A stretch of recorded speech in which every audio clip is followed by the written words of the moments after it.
हमारे चैनल को सब्सक्राइब करने के लिए सब्सक्राइब के इस बटन को ऐसे दबाएं, फिर नोटिफिकेशन पाने के लिए इस बेल आइकन को ऐसे प्रेस करें और नोटिफिकेशन को ऑन कर लें। धन्यवाद। एपिक एजू टीम की तरफ से आप सभी को नमस्कार। और भाई उम्मीद करते हैं कि आपका स्वास्थ्य एकदम स्वस्थ, मस्त और बिंदास होगा।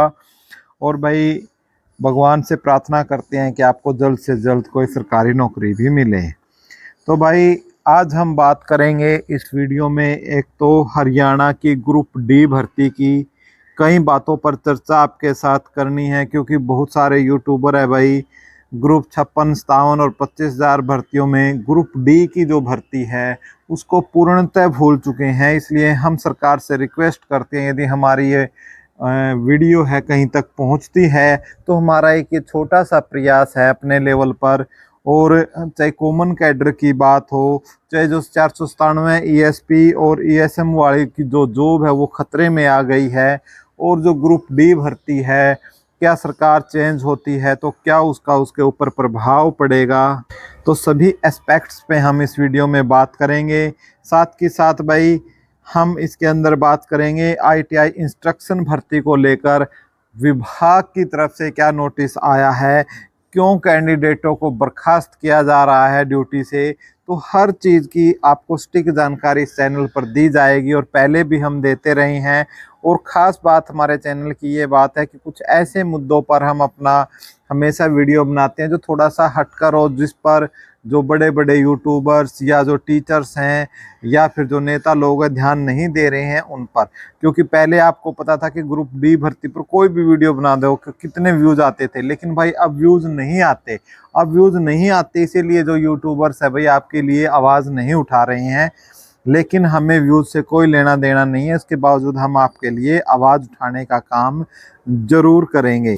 तो हम पहले बात कर लेते हैं भाई आईटीआई जो भर्ती है अपनी, ठीक है, इस आईटीआई भर्ती से संबंधित हम बात कर लेते हैं, क्योंकि काफ़ी एक दुख भरी जो कहानी है इनकी, इन बच्चों की।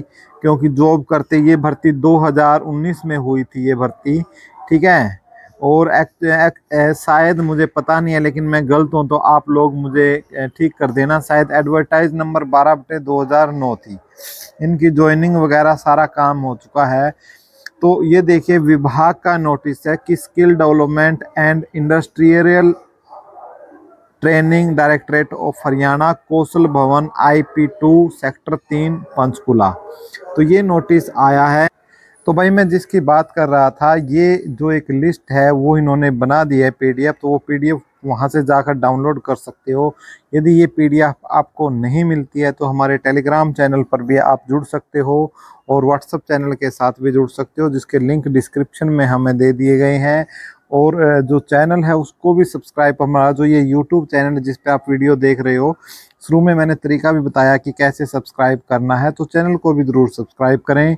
देखो भाई ये जानकारी है भाई ईमेल के माध्यम से, जो ये जानकारी है आप सबको दे दी गई है, ठीक है, यहाँ पर लिखा भी होगा। और ये सेवा में कर कर इन बच्चों को दे दिया गया है। जैसे एक एग्जाम्पल बताता हूँ मैं, जैसे सुखबीर है, ये तहसील जींद बरसोड़ा गाँव का रहने वाला है, ठीक है। इसी प्रकार सुमीत जी हैं, तो ये हांसी के हैं, आपका भटोल जाटान के, इस प्रकार से जितने भी हैं आप देख सकते हो। यदि आपका भी नाम, तो भाई जैसा मैं आपको बता रहा था, ये एक नोटिफिकेशन है जो आप देख सकते हो। ये नोटिफिकेशन जो जारी किया गया है, ये आपको जितने भी जो कैंडिडेट थे उन सबको ईमेल के माध्यम से, ठीक है, ईमेल के माध्यम से जो है जानकारी दे दी गई है। ईमेल की उससे आपको जानकारी आपको मिल गई होगी। और ये जो skill development and industrial training directorate of Haryana, Kaushal Bhawan Panchkula से, यानी जो आपका विभाग है, ठीक है, जो विभाग है जिसके तहत ये आते हैं कर्मचारी, उस विभाग ने ये नोटिस जारी किया है। ना ही तो ये हरियाणा स्टाफ सिलेक्शन कमीशन ने ये नोटिस जारी किया है भाई, और ना ही ये कोर्ट के माध्यम से हुआ है, ना ही ये कोर्ट के माध्यम से हुआ है। विभाग ने इन लोगों की जो है एक लिस्ट जारी किया है। ये जो कर्मचारी है उनको बर्खास्त तुरंत प्रभाव से कर दिया गया है। जैसे मैं एग्जाम्पल दे देता हूँ कि ये मेल कर दी गई। जैसे पहले नंबर पर सुखबीर सिंह है, बरसोड़ा गांव के, जिला जींद के रहने वाले हैं, जिसका पिन कोड 126-115 है। इसी प्रकार से ऐसे बहुत से कर्मचारियों की लिस्ट है। आप उन कर्मचारियों की लिस्ट जो है वो देख सकते हैं, या विभाग की साइट से भी इसको आप डाउनलोड कर सकते हैं। और जिसमें लिखा गया है कि committee for verifying the salary and attendance record related to your experience certificate, physical verification committee submitted the report that no record related to the salary and attendance of your experience certificate found in the firm. They also inform that firm basically engage manpower for labor work. A firm was found closed. कहता है कि एक जो firm है वो बंद पाई गई at the time of inspection. Only 2 employees found in the other firm, और जो दूसरी फर्म में थी जहां पर जाकर चेक किया गया, जो है इंस्पेक्शन की गई, तो वहां पर सिर्फ 2 ही एम्प्लॉय मिले गए अदर में। उसके बाद ये लिखते हैं, इन view of the position explain above, experience certificate attached bye you with your application form could not be verified from the issuing authority.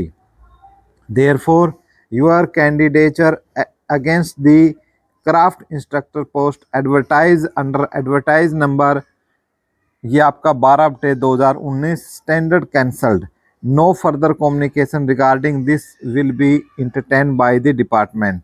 और इसमें आप डिपार्टमेंट के जो बड़े बड़े अधिकारियां हैं उनके आप साइन देख सकते हो, यानी इनके जो सर्टिफिकेट थे जो फर्म की तरफ से वो वैलिड नहीं पाए गए, इसलिए इनको क्या है तुरंत प्रभाव से हटा दिया गया है। और भाई अभी हम एक तो ये तो थी जानकारी आपको जो ITI इंस्ट्रक्शन भर्ती से संबंधित थी। इसके अलावा भाई हम आपको एक और जानकारी दे देते हैं, इसी प्रकार की एक दुखद जानकारी है, पहले उन्हीं के साथ हम साझा करते हैं कि भाई एक जो आपकी 497 बच्चे हैं जो ग्रुप डी के हैं, ठीक है, ग्रुप डी के हैं, उनके लिए भी एक प्रोग्राम जो तैयार हो गया है इसी प्रकार का, जो ITI इंस्ट्रक्शन है उनको हटाने का। ठीक है, तो भाई इनको हटाने का जो है बिल्कुल सेट है। कभी भी जो आपकी जो लिस्ट है 497 बच्चों की, शायद वो आ भी चुकी है, लेकिन मुझे थोड़ा सा कम मामला है। मुझे अभी भी टीम ने बताया है कि इसको भी ऐड कर दीजिए सर, लिंक को भी थोड़ा सा आप अपडेट दे दो कि यदि जागरूक हो जाए। देखो भाई ये मामला क्या था कि बहुत सारे जो ESP के जो बच्चे थे उनका सिलेक्शन आपका ESM या DSM में सिलेक्शन हो गया था, यानी इनके इन पदों पर जो ESP वाले थे उनका ESM और DSM वाले पदों पर सिलेक्शन हो गया था। और जो बच्चे जिनकी जो जनरल के थे और उनका भी यदि ESM DSM में सिलेक्शन हो गया था, कुछ एक्स स्पोर्ट्समैन कोटे वाले बच्चे थे वो उनका भी ESM DSM में सिलेक्शन हो गया था। तो ऐसे कुल बच्चे कितने पाए गए, 497 बच्चे ऐसे इतने मिले हैं जिनका गलत कैटेगरी के अनुसार सिलेक्शन हो गया था। लेकिन वो अपनी कैटेगरी में, ये बच्चे क्या थे भाई, जब इनकी कैटेगरी को ठीक किया गया तो ये अपनी कैटेगरी की जो कट ऑफ है उसको पार नहीं कर पाए। ठीक है, उस कट ऑफ को ये क्या है पार नहीं कर पाए, इसलिए विभाग ने इनको हटाने का फैसला किया है। और जो एक और बात है भाई, यदि आप सभी इकट्ठे होकर इस पर आप अब आगे का जो जानकारी है आपको कहाँ जाना है, आप हरियाणा स्टाफ सिलेक्शन कमीशन पहुँचो, ठीक है, या HRD जाओ। और एक एक बंदे से जाने से कुछ नहीं होगा भाई। जैसे आपने फ़ोन पर जो ऑडियो क्लिप है वो सुन भी ली होगी, ठीक है, यदि नहीं सुनी है तो आप हमारे टेलीग्राम चैनल पर चले जाइएगा, वहाँ आपको वो क्लिप मिल जाएगी, ऑडियो क्लिप है वो आपको मिल जाएगी। उस क्लिप को सुन लो कि भाई एक एक बंदे से नहीं काम चलने वाला है, सभी इकट्ठे। और ख़ास तौर से भाई जो ESM वगैरह के जो ठीक बच्चे थे, जो मतलब वैलिड है, जो जिनके सर्टिफिकेट वगैरह और जो कट ऑफ को पार करते हैं, वो तुरंत प्रभाव से हरियाणा स्टाफ सिलेक्शन कमीशन जाकर इस चीज़ की जानकारी आप चेयरमैन से खुद जाकर बात कर सकते हो इसके रिगार्डिंग। तो भाई एक तो ये अपडेट थी, साथ में भाई आवाज़ जो है आपने देखा होगा कि सारे का सारा जो ध्यान केंद्रित है बच्चों का, और सरकार भी जो पॉलिटिक्स कर रही है वो कर रही है भाई, एक तो ग्रुप 56 पे और ग्रुप 57 पर और हरियाणा पुलिस पर की जो और ग्रुप 1 और 2 भी मैं इसमें ऐड कर दूं तो लगभग ये जो 24,000 भर्तियां हैं इनके ऊपर। लेकिन भाई आपको पता है हरियाणा के अंदर अभी अभी ज्वाइनिंग हुई है ग्रुप डी के अंदर। ग्रुप डी में दो तरीके से ज्वाइनिंग हुई थी।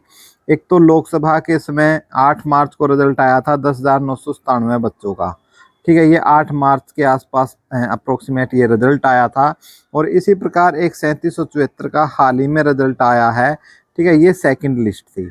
कुल मिलाकर जो बच्चे हैं सरकार ने 13,000 लगभग 657 के ऊपर ये वैकेंसी निकाली थी, ठीक है। अब ना तो डिपार्टमेंट इनको मिला है जो जिनकी 8 मार्च से ज्वाइनिंग हो चुकी थी, ठीक है, और ना ही 3774 को है अभी तक इनको ज्वाइनिंग हुआ है। तो इसलिए हम सरकार से एक पुरजोर मांग करते हैं कि भाई जितने भी आपके 13,697 बच्चे हैं इन सबको एक साथ क्या है ज्वाइनिंग दी जाए। एक साथ ज्वाइनिंग की तो डेट इन्होंने बोल दिया कि भाई आपकी एक साथ रखी जाएगी, ठीक है। और साथ के साथ हम एक बात और इसमें ऐड करेंगे कि इनको एक साथ जो ज्वाइनिंग दी है उसके बेस पर इनको जो कॉमन कैडर के बच्चे हैं, ठीक है, जो कॉमन कैडर के बच्चे हैं उनको एक साथ ही क्या हो विभाग और पद दिए जाएं। विभाग और जो पद हैं वो एक साथ दिए जाएं। और ख़ास बात हम ये भी है कि यदि हम सैलरी की बात करते हैं तो सैलरी भी भाई इनका क्या दोष है इन बच्चों का जो उस समय ये लिस्ट में नाम नहीं आए, तो भी इनकी भी जो गणना है सैलरी की वो 8 मार्च 2024 से ही की जाए। सरकार से हम पुरजोर मांग करते हैं इसको इनकी सैलरी भी 8 मार्च 2024 से ही दी जाए भाई। और साथ के साथ भाई एक इससे संबंधित और जानकारी देनी है कि भाई ग्रुप 56-57 और इसमें आप जो ग्रुप डी की जो 2600 पदों की रिजल्ट आना था उसकी भी आवाज़ उठाना बिल्कुल भूल गए हैं। तो यदि आपकी सरकार दोबारा बनती है तो इस रिजल्ट को तुरंत प्रभाव से निकाल ले और निकालने के बाद जो वेटिंग लिस्ट है आप वेटिंग लिस्ट भी आप जो 24,000 भर्तियां हैं इनका रिजल्ट निकाल कर वेटिंग लिस्ट लगाने का काम करें ताकि ज़्यादा से ज़्यादा बच्चों को मौका मिल सके।